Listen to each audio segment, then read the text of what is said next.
Hi hello ನಮಸ್ಕಾರ. ನಾನಿವತ್ತು ಹುಬ್ಳಿಲಿದ್ದೀನಿ. ಹುಬ್ಳಿಗೆ ಯಾಕೆ ಬಂದಿದ್ದೀನಿ ಅಂದರೆ ಇಲ್ಲಿಂದ ಗದಗ್ಗೆ ಹೋಗಿ ಗದಗಿಂದ ಹೀರಾಳಿಗೆ ಹೋಗಬೇಕು. ಯಾಕಂದರೆ ಮನೆ ದೇವ್ರಿಗೆ ಹೋಗ್ತಾಯಿದ್ದೀನಿ. ನಮ್ಮ ಮನೆ ದೇವರು ವೀರಭದ್ರ ಸ್ವಾಮಿ. ಅದಕ್ಕೋಸ್ಕರ ಫ್ಯಾಮಿಲಿ ಎಲ್ಲ ಮನೆ ದೇವ್ರಿಗೆ ಹೋಗ್ತಾಯಿದ್ವಿ. ಬಸ್ ಬಂತು, ಬಸ್ ಹತ್ಕೊಂಡು ಇಲ್ಲಿಂದ ಗದಗ್ಗೆ ಹೋಗ್ತೀವಿ. ಗದಗಲ್ಲಿ ಫೋನ್ ಮಾಡ್ತೀವಿ, ಮಾಡಿದಾಗ ಹುಡುಗ ಬರ್ತಾನೆ. ಅಲ್ಲಿಂದ ಆಟೋ ಮಾಡಿಕೊಂಡು ಮನೆ ಕಡೆ ಹೋಗ್ತೀವಿ.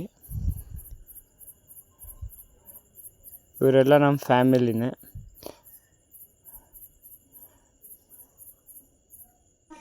ಈಗ ಆಲ್ಮೋಸ್ಟ್ ಮನೆಗೆ ಬಂದಿದ್ದೀವಿ. ಮನೆಗೆ ಬಂದು ಎಲ್ಲ ರೆಡಿಯಾಗಿ ತಿಂಡಿ ಎಲ್ಲ ತಿಂದ್ಕೊಂಡು ಈಗ ಹೀರಾಳಿಗೆ ಹೋಗಬೇಕು. ಇಲ್ಲಿಂದ ಸುಮಾರು ಒಂದು 30-35 ಕಿಲೋಮೀಟ್ರ್ ಆಗುತ್ತೆ.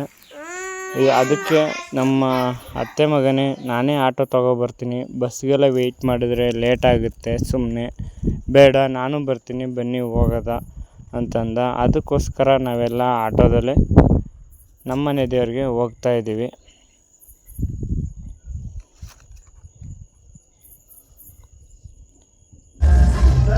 ಹೀರಾಳಿಗೆ ಬಂದ್ವಿ. ಮನೆ ದೇವ್ರ ದೇವಸ್ಥಾನ ಇದೆ. ಇಲ್ಲಿ ಫಂಕ್ಷನ್ ಕೂಡ ನಡೀತಾ ಇತ್ತು, ಪಕ್ಕದಲ್ಲಿ ಮದುವೆ ಕೂಡ. ಅಲ್ಲಿ ಆರ್ಕೆಸ್ಟ್ರಾ ಅಂತ ಅವರೆಲ್ಲ ಮಾಡ್ತಾಯಿದ್ರು. ಇದೇ ನೋಡಿ ನಮ್ಮ ಮನೆ ದೇವರು ವೀರಭದ್ರ ಸ್ವಾಮಿ. ಪೂಜೆ ಎಲ್ಲ ಮಾಡಿಸ್ಕೊತಾ ಇದ್ದೀವಿ. ಪೂಜೆ ಎಲ್ಲ ಆಯಿತು.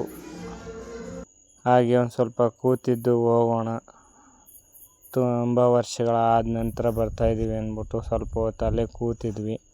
ಸುಮಾರು 2-3 ವರ್ಷ ಆಗಿತ್ತು ಬಂದು ಮನೆ ದೇವ್ರಿಗೆ ಬಂದೇ ಇರಲಿಲ್ಲ.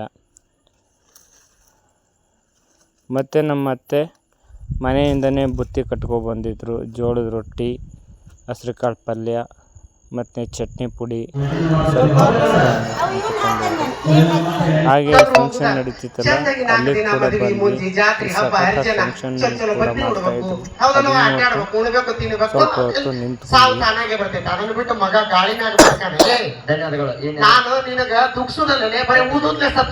ತುಂಬ ಲೇಟ್ ಆಗುತ್ತೆ ಅಂತ ನಾವು ಮಾಡಿದ್ವಿ.